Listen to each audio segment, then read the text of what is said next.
The United States bombed 3 nuclear sites in Iran yesterday, and we all know that at this point. Israel, they had been firing rockets and dropping bombs on Iran over the last couple of weeks.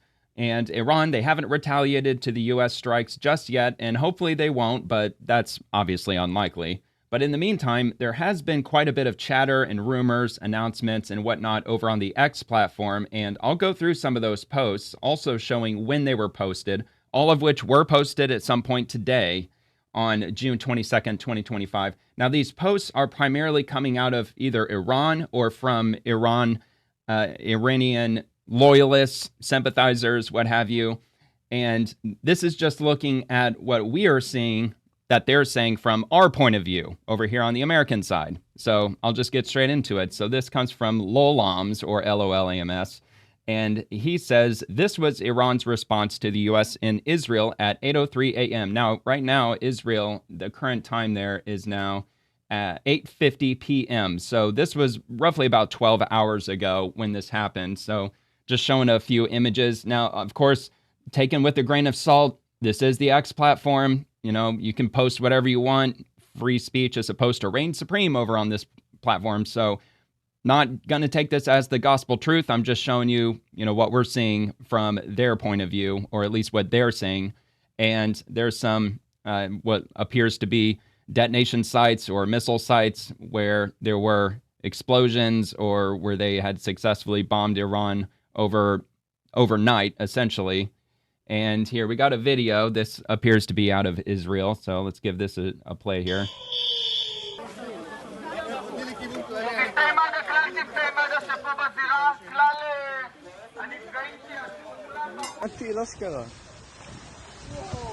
Yikes, water main.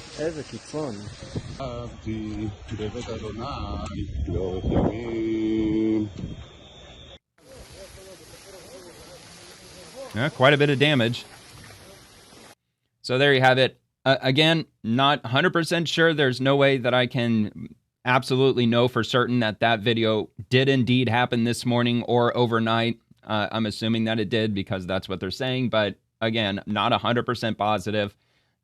Some of these videos or images could maybe possibly have been taken prior to the U.S. bombing Iran. Just wanted to get that out there, full disclosure. Again, this is X after all. But so this comes from Getty Images News.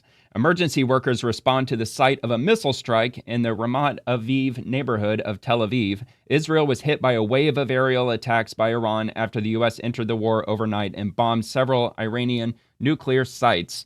So it does appear that this video probably is related to this happening. So let's just see a couple of these images here. So lots of damage. Not exactly clear as to how many rockets were fired from Iran into Israel. It's obviously enough to the point where it overwhelmed the Iron Dome, and a lot of them ended up getting through. So, yeah, pretty heavily damaged. And, there's an image. Thank you, Mr. President. So, the U.S. getting involved. I mean, I'll kind of set my opinions aside on that, to be honest. I mean, if I am going to say anything about it, I'm not crazy about it. No new wars. I mean, that's one of many reasons why I decided to vote for President Trump. But anyway, I'll just leave that aside for now. I mean, that's not what this is all about, this video specifically. So this comes from Eric Doherty. Justin Marco Rubio responds to Iran potentially closing the Strait of Hormuz. Quote, "It will be another terrible mistake. It's economic suicide for them if they do it, and we retain options to deal with that." So they are talking about that, and I will get to a couple of posts following this clip, and they are exploring that option for the Iranians are specifically closing the Strait of Hormuz, of which 20% of the global oil supply flows through that strait. It's along, I believe, the southern border of Iran, like the southwestern area of Iran. There's that Strait of Hormuz that flows through there, and yeah, a lot of oil comes out of that strait, and I don't think China would be crazy about that. China gets the vast majority of their oil from Iran, so I would think that China would probably not be too pleased with that. And of course, we're watching China closely to see how they respond, whether if they give more support to Iran or if they don't. There's word around the campfire that Vladimir Putin is supposedly siding with Israel because he claims that 2 million Russians live in Israel. So, he doesn't really have a strong interest to attack Israel in defense of Iran just for that reason alone. So, and let me go ahead and get to this here. Let's see what they say. Do you expect Iran to move to close the Strait of Hormuz to try to disrupt oil transportation across the world? Well, I encourage the Chinese government in Beijing to call them about that because they heavily depend on the Straits of Hormuz for their oil. If they do that, it'll be another terrible mistake. It's economic suicide for them if they do it. And we retain options to deal with that. But other countries should be looking at that as well. It would hurt other countries' economies a lot worse than ours. It would be, I think, a massive escalation that would merit a response, not just by us, but from others. So, look, they're going to say what they need to say. These are the things that need to happen for their own internal politics and so forth. But in the end, we're going to judge them by the actions that they take moving forward. We had 3 objectives. We struck those 3 objectives with decisive force. And that was the point of this mission. And that's what we achieved. What happens next will depend on what they do. They want to negotiate. We're ready to negotiate. They want to get cute and do things that are dangerous. We have responses available that are devastating. Ooh, spicy. So that came out about 3 hours ago when he posted that. So that was obviously this morning, Sunday morning, when he was on Fox News. I believe, what is that, Fox News Sunday, if I'm not mistaken? I don't know. I haven't watched Fox News in a long time. Anyway, Iran's reply. So this is from Iran Reply, the profile. So, and they say we have the right to respond strongly. I might check out that profile. It's obviously very pro-Iran, and they're saying there's a lot of posts and tweets coming out of that account.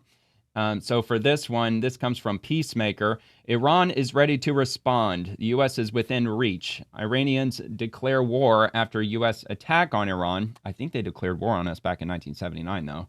Quote, for the U.S., the war has just begun, end quote, IRGC spokesman declared. 40,000 Americans in the Middle East are now within reach of Iranian forces. Iran shows it is ready to hit any target, including U.S. bases, which are now officially, quote, legitimate targets, end quote. Iranian TV host says, Mr. Trump, you started it. We will finish it. Every American citizen or soldier in the region is now a target, which comes from Iran's Mer News. Or Mar News.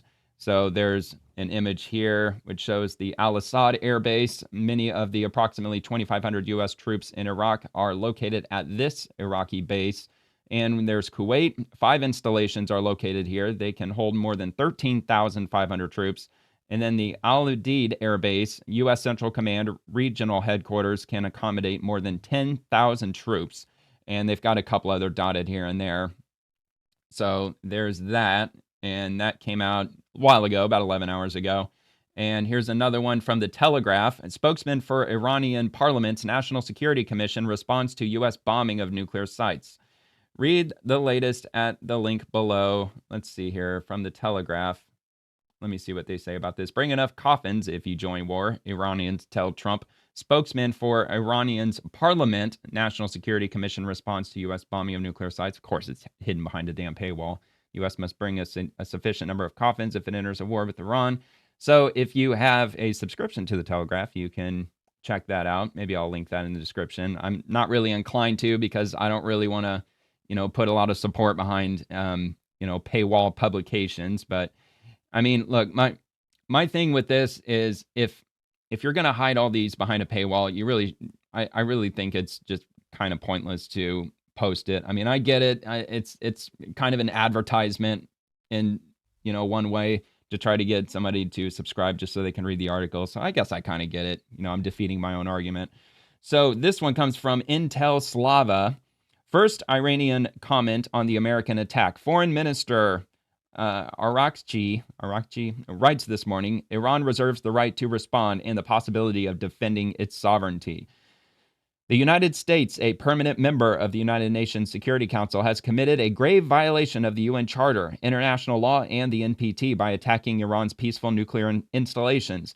The events this morning are outrageous and will have everlasting consequences. Each and every member of the UN must be alarmed over this extremely dangerous, lawless, and criminal behavior. In accordance with the UN Charter and its provisions allowing a legitimate response in self-defense, Iran reserves all options to defend its sovereignty, interest, and people. About 13 hours ago when that was posted. So this is from the Yingst. Hours after President Trump ordered strikes against Iranian nuclear facilities, Iran responded with a ballistic missile attack against Israel. 80 people were wounded. Hours after President Trump ordered those U.S. strikes against Iranian nuclear facilities, the Iranians launched a large-scale ballistic missile attack against Israel, sending millions of people into bomb shelters. Nearly 30 missiles soaring through the skies of this country. According to first responders, there were 10 different impact sites and more than 80 people wounded. A number of residential buildings were destroyed. First responders going to the scene, digging through the rubble, trying to find people who survived these blasts. We do understand that the Israelis remain today on high alert, fearing more Iranian responses. And there is a state of emergency here, warning civilians to stay out of public gatherings. Schools are closed and businesses shuttered. This is what Israel's Prime Minister Benjamin Netanyahu had to say in response to the American strikes. History will record that President Trump acted to deny the world's most dangerous regime the world's most dangerous weapons. His leadership today has created a pivot of history that can help lead the Middle East and beyond to a future of prosperity and peace. The Iranians have responded, saying all options are on the table about a possible response to the U.S. strikes overnight. And the country's foreign minister releasing a statement saying, quote, last week we were in negotiations with the U.S. when Israel decided to blow up that diplomacy. This week we held talks with the E3 EU when the U.S. decided to blow up that diplomacy. What conclusion would you draw? Again, American forces and the Israelis remain on high alert across the region. There's real concern about a possible response that could come at any moment. And we do understand that both current and former Israeli officials continue to praise President Trump for this decision, understanding that it has changed the reality for the Middle East, going after these key nuclear sites in Iran and taking away that important piece of leverage that the regime had just 24 hours ago related to their nuclear program. Harris? All right. And I don't know if Israel is hitting civilian targets in Iran, but the U.S. bombings didn't strike any civilians. It just hit nuclear installation sites. And these strikes on Israel clearly hit a bunch of civilian targets, which, of course, isn't good. So, that's about all I have to say about that. I mean, hopefully Israel isn't going after civilians in Iran, but, I'm not too well versed on what Israel is doing specifically. So I guess we'll just leave it at that for now. So this comes from Hol Halam. Tehran, Iran's foreign minister, gives first official Iranian response to the U.S. attack. Let's see. I already went through that. Let me see what this might bring here. Washington, breaking news. President Trump today announced that the U.S. successfully bombed 3 nuclear sites. Okay, so that was already discussed in my video that I did yesterday. So this one comes from Iran-Israel war updates. Pakistan stands with Iran. Mass rally in Karachi. Thank you, Pakistan. And there's an image there of them standing with Iran. So, yeah, they got that together fairly quickly. So this one from Abhi. U.S. Homeland Security warns of growing threats due to the Iran-Israel conflict. Iranian cyber actors may hit U.S. networks. Extremists in the U.S. may respond to Iranian calls for violence, and domestic attacks with anti-Semitic, anti-Israel motives are rising. So this is from the National Terrorism Advisory System. This was posted June 22nd, which of course is today. This tweet went out about an hour ago. And let me go ahead and read this here. Summary of the threat to the United States. The ongoing Iran conflict is causing a heightened threat environment in the United States. Low-level cyber attacks against U.S. networks by pro-Iranian hacktivists are likely, and cyber actors affiliated with the Iranian government may conduct attacks against U.S. networks. Iran also has a long-standing commitment to target U.S. government officials it views as responsible for the death of an Iranian military commander killed in January 2020. The likelihood of violent extremists in the homeland independently mobilizing to violence in response to the conflict would likely increase if Iranian leadership issued a religious ruling calling for retaliatory violence against targets in the homeland. Multiple recent homeland terrorist attacks have been motivated by anti-Semitic or anti-Israel sentiment, and the ongoing Israel-Iran conflict could contribute to U.S.-based individuals plotting additional attacks. And the individual they're talking about in January 2020, I'm assuming, is Soleimani, which Trump ordered during his first term. So this comes from the profile Iran's Reply. Today, quote, today, the unusual and erratic movements of the Iranian Navy in the Strait of Hormuz are possibly aimed at laying naval mines. However, the Omani side of the strait is expected to remain safe, although insurance costs for ship will rise significantly.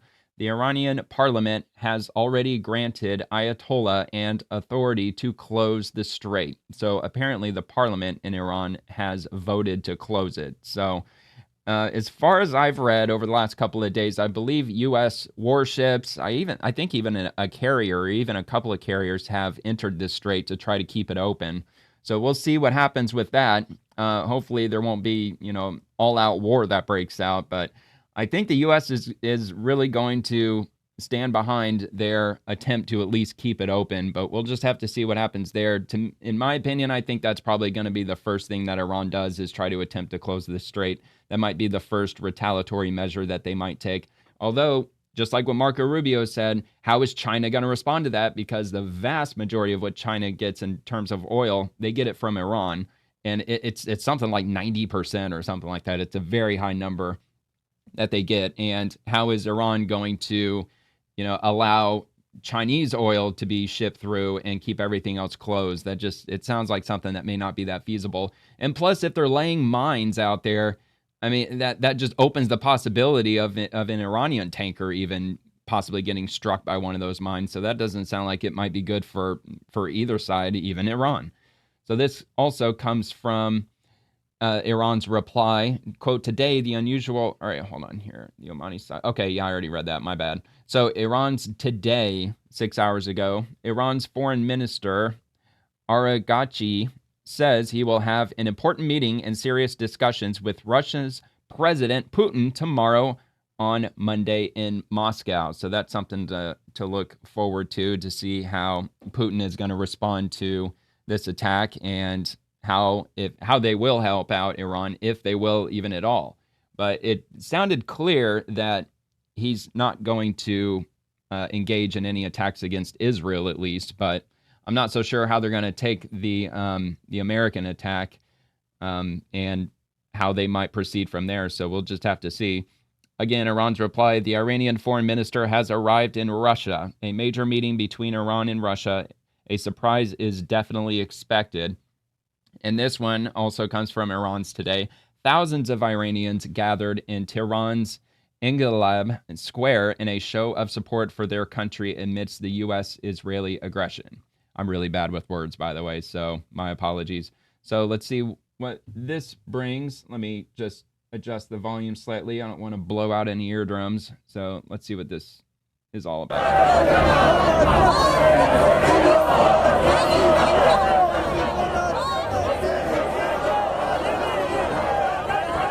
All right, my bad if I blew out your eardrums. I think the volume was a little bit higher than I was expecting. It's really hit and miss with X. Sometimes the volume is crazy high. Other times it's damn near muted. All right, Iran's Today, once again. Unconfirmed reports say massive GPS jamming is occurring in the Persian Gulf. Hashtag Iran under attack in Fordo. So let me see if I can make this a little bit bigger here. So that's what they're showing here. So possible GPS jamming is occurring in the Persian Gulf. So, and then they've got a few flights here listed on this image. So there you have that.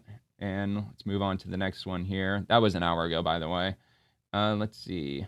Kamane Media. The U.S. entering war is 100% to its own detriment. From Imam Khamenei's second televised message to the Iranian nation on June 18th of 2025. So this was before the U.S. bombed the nuclear sites, which happened just yesterday.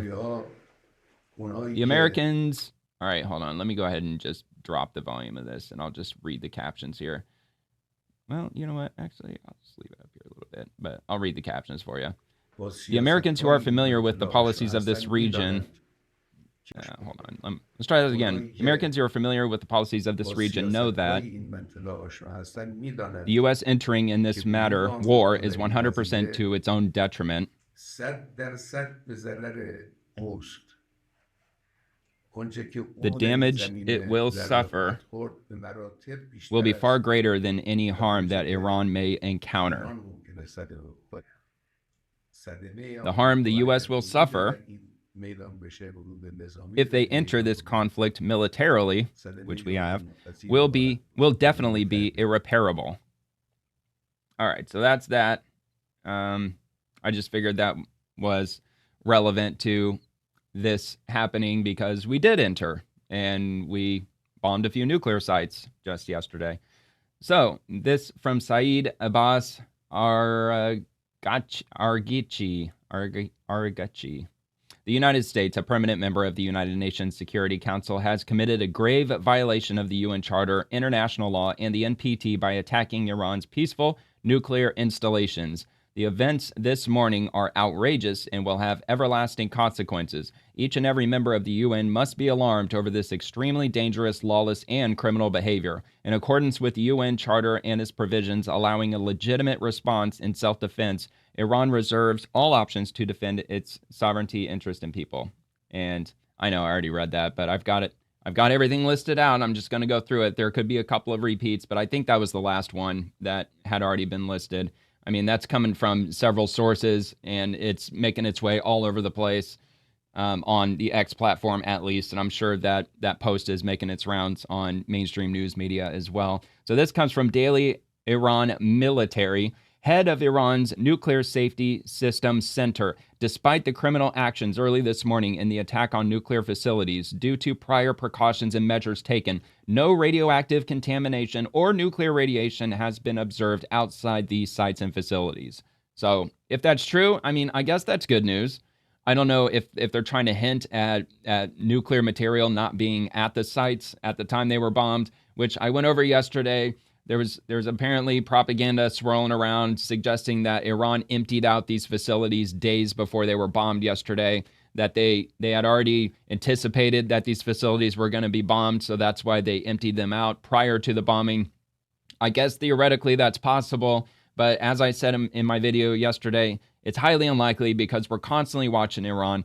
We've got satellites focused on Iran. I'm sure we have for many years. I mean, our intelligence agencies, this is what they do best. And we've got 30 of them, or, we've got dozens, literally dozens of U.S. intelligence agencies.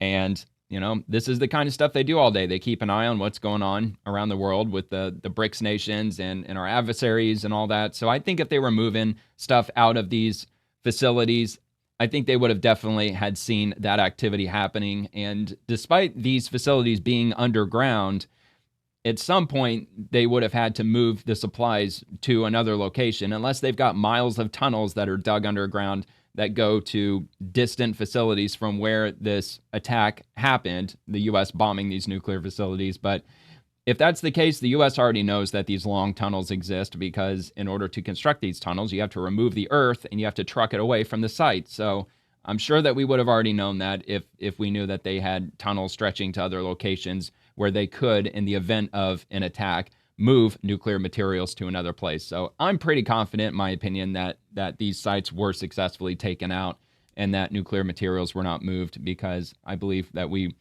would have easily been made aware of that. Let's see. So Daily Iran Military. And finally, Qatar is knocking at the Zionists' doors. The Qatar missile was fired towards Israel for the first time. Again, I don't know if I'm pronouncing that right. This is 5 minutes. I don't know if I'm going to play the whole thing, but I'll at least play a little bit of it. Apparently, these are, at least as far as Iran is concerned, these are advanced missiles that were fired at Israel, and they seem to have been successful because there were multiple targets that were hit in Israel overnight or early this morning. And as we all know, Israel has an Iron Dome. So are these missiles capable of getting around that? I'm not sure. or were they just, the Iron Dome may have just been overwhelmed and they just, they can't knock out every single one. But anyway, I'll go ahead and give this a go and we'll see what this is all about. Oh yeah, here, hold on, I forgot I adjusted the volume down. Here we go. It might just be music, This is just, I guess, just showing this is one of the types of missiles that were fired at Israel overnight. And they're just kind of, showcasing its superiority. Ooh, fancy. It's being launched from a truck, a pickup truck. Not a pickup truck, but yeah, whatever.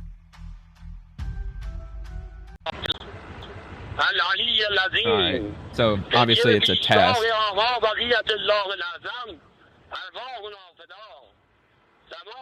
That appears to be a missile test, I know. Alright, here we go. Launching. Very loud. Hopefully I got the volume down enough.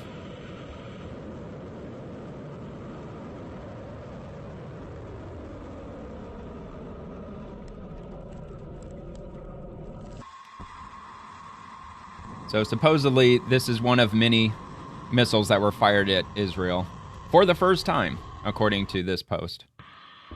Which, by the way, got 30,000 likes, and this was posted about 11 hours ago. So, yeah, they're just showing just different angles, different views. Obviously, it's just a rocket test from a vehicle. And there's that. Actually, let me just do this real quick, just in case I got to play another. Yeah, I think I'm going to play this one, too. So this comes, again, from Daily Iran Military. The first video of the IRGC Commander-in-Chief in the War Operation Room. This was 6 hours ago. Major General Mohammed Pakpour, the IRGC aerospace operations will not stop and have taken away the comfort of the Zionists. As time passes, the unity of the Iranian people grows stronger, and this is a divine blessing. Let's give this a play. No captions.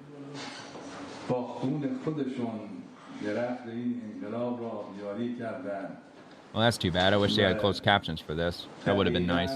I suppose you probably could find this video with captions. I assume since the post was in English that this would have been in English. So, all right, I'm not going to play the whole thing because I honestly, I just can't. I can't understand a word they're saying. But anyway, you can find that on Daily Iran Military, which was posted at 7:56 a.m. my time, which is Eastern Standard Time. So this I found, which I posted, and this is from the New York Post. So let me go ahead and bring that up because I wanted to at least show this article that has come out. Iran orders closure of Strait of Hormuz, putting 1/5 of the world's oil supply at risk. And this was updated at 2:12 p.m. So just 5 minutes ago, they updated this article here. So let me try to adjust the size so you can see it a little better. See if I can get rid of that. Okay, so Iran's parliament has voted to close the Strait of Hormuz, the vital shipping channel through which around 20% of the world's daily oil flows. The move, which could block $1 billion in oil shipments per day, is likely to send oil prices soaring. It will come into effect pending a final decision by Iran's Supreme Council.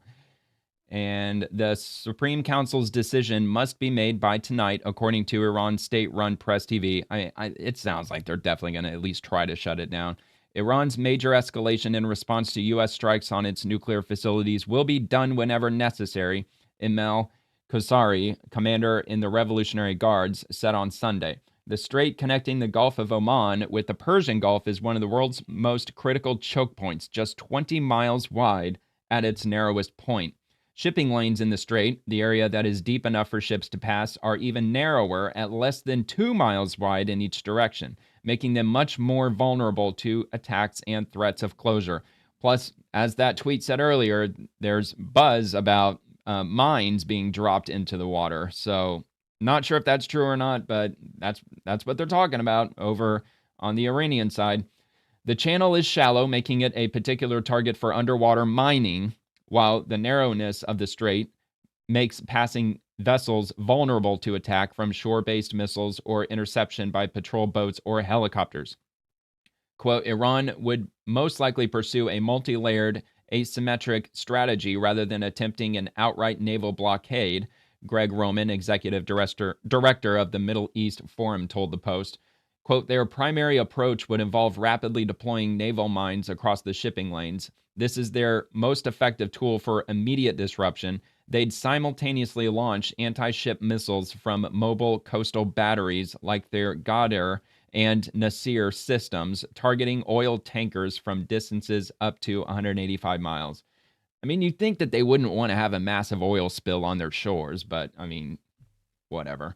Iran has no legal authority to block sea traffic through Hormuz, and any attempts by its navy to bar entry to the strait would likely be met with a strong response. I mean, yeah, they don't own the Strait of Hormuz. It just borders Iran, but it also borders other countries too.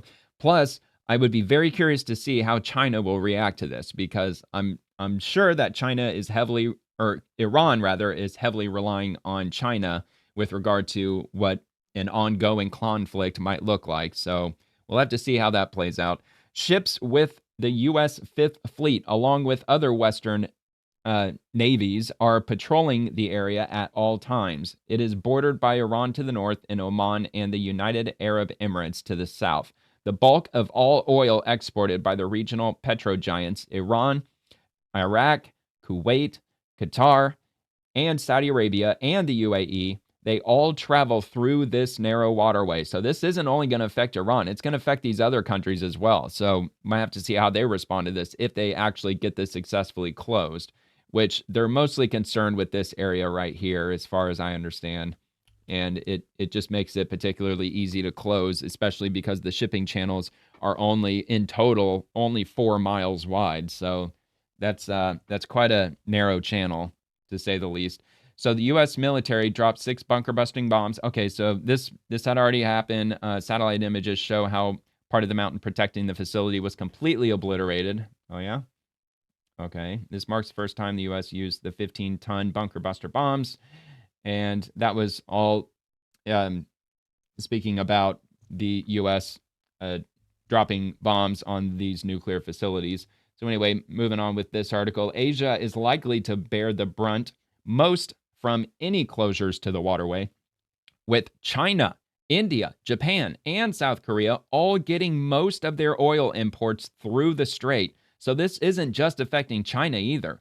India's going to take a big hit. Japan, South Korea. Now, will the United States, will our oil prices be affected? I mean, it's possible. It gives them an easy excuse to raise oil prices. And I'm sure some of our oil probably does come from the Middle East. In fact, I'm pretty much certain that some of it does. But we do have the ability to be self-sustaining when it comes to oil. So maybe we might switch our strategy to just consuming more of our own oil, hopefully to keep oil prices low. I know Trump in recent weeks has been praising the cost of oil going down, which I personally have not seen at all. Oil or gas prices here in Florida, at least in the Tampa Bay area, still over $3. I just got gas yesterday, $3.15 a gallon. So it's not dropping here. And Florida is usually one of the cheapest areas in the country for gas because we're along the Gulf Coast. Usually the Gulf Coast states, we usually get the cheapest oil, at least, or gas, I mean, at least historically. So anyway, China, the world's biggest buyer of Iranian oil and a critical partner that has previously used its veto power at the UN Security Council to block sanctions or resolutions against Tehran, would be particularly affected by any closure. The move would also hit Iran's own economy. Any closure attempt would be temporary and ultimately self-destructive. Iran depends on the strait for its own vital imports and knows that such action would trigger an overwhelming response from the U.S. Fifth Fleet, which maintains detailed operational plans for exactly this scenario. It would amount to economic suicide while alienating China, their primary oil customer. Tehran understands this calculus, which is why the threat remains more valuable as leverage than as an actual course of action. So who knows? Maybe the U.S., maybe we might just say, all right, you want to close it? Fine, close it. Good luck with that. I don't know. I really doubt they're going to do that. And I'm assuming China is probably going to be frantically calling them, as well as Japan, if they have any relations with Iran, the same with South Korea and those other countries. If they've got an open line of communication, I'm sure the phone's ringing off the hook because the Iranian parliament, they voted to close it. So they might, at the least, they're going to probably try to close it. Now, the U.S. Fifth Fleet, we might be able to prevent that closure, but we'll just have to see. Maybe we might just have this big standoff, or maybe Iran will actually start firing missiles at us, which, I mean, that's what I got my money on. I hope that doesn't happen, but I'm guessing that's probably what they're going to do. It's probably going to turn into somewhat of a hot conflict in that region. Hopefully no tankers are going to get hit. That's one of the last things that we need, is to piss off all the environmentalists and get them screaming, revitalizing the whole climate change and, destroying the oceans and all that stuff, which, I mean, yes, I will agree, at least, knocking out an oil tanker would be catastrophic. That would be bad for everyone. That's not good for anyone at all. So let's hope that doesn't happen, because, I mean, how are they going to clean up a massive oil spill when that oil spill happened in, like, dead in the middle of one of the hottest conflict zones in the world currently? So I can only imagine that, not going very well, because there probably won't be any cleanup, because it's just going to be too dangerous to send anybody out there to clean up that mess. So anyway, Iran last disrupted traffic in the Persian Gulf in April of last year when it seized an Israel-linked container ship near the Strait of Hormuz, accusing the MSC Ares of violating maritime regulations. In April 2023, Iran seized a U.S.-bound tanker, claiming the ship had struck another vessel. And in May 2022, 2 Greek tankers were held for 6 months in what was widely seen as retaliation to the confiscation of Iranian oil on a different ship by Greek and U.S. authorities. In previous years, the Houthi militia in Yemen was able to successfully disrupt traffic through the Bab el-Mandeb Strait, leading to the Red Sea on the other side of the Arabian Peninsula. I should know how to pronounce that, but I can't. Using the firing of missiles and drones, the Houthis were able to cut ship traffic through the Red Sea and the Gulf of Aden some 70% of June, compared with the average levels in 2022 and 2023, according to Clarkson Research Services Limited, a unit of the world's largest shipbroker. Vessel operators have been forced instead to reroute traffic around the southern tip of Africa instead of using the Suez Canal, making journeys for ships traveling between Europe and Asia vastly more expensive and taking much longer. Iran's navy was likely to employ the same tactics previously used by the Houthis, along with cyber attacks and other sabotage operations, Roman added. Quote, the IRGC Navy would execute their proven swarm tactics using hundreds of small, fast boats armed with missiles and explosives to overwhelm defenses, he said. We'd also see extensive use of suicide drones and explosive-laden unmanned boats, tactics they've perfected through their Houthi proxies in the Red Sea. Iran would likely pursue several additional avenues: cyber attacks on port infrastructure and shipping navigation systems, activation of regional proxies to create multiple crisis points and stretch U.S. forces, sabotage operations against Saudi and UAE oil facilities, and potentially targeting Gulf states' desalination plants to pressure them against supporting American operations. And that's it for that article. Of course, I will link that in my description. And let's jump back over here. So that was just recently updated again a few minutes ago. So the last one that I came up with during doing my search today, trying to find any updates as to what's going on over on the Iranian side, is Iran's FM responds to the overnight attack. And it looks like it is captioned, so we'll give this a shot here.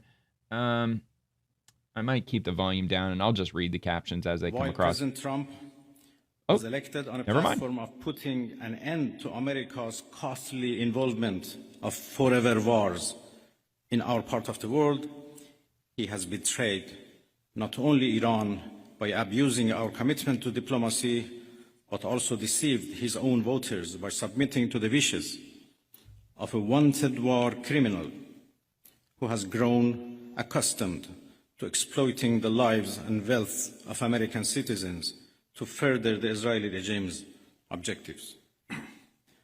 There is no red line that they have not crossed.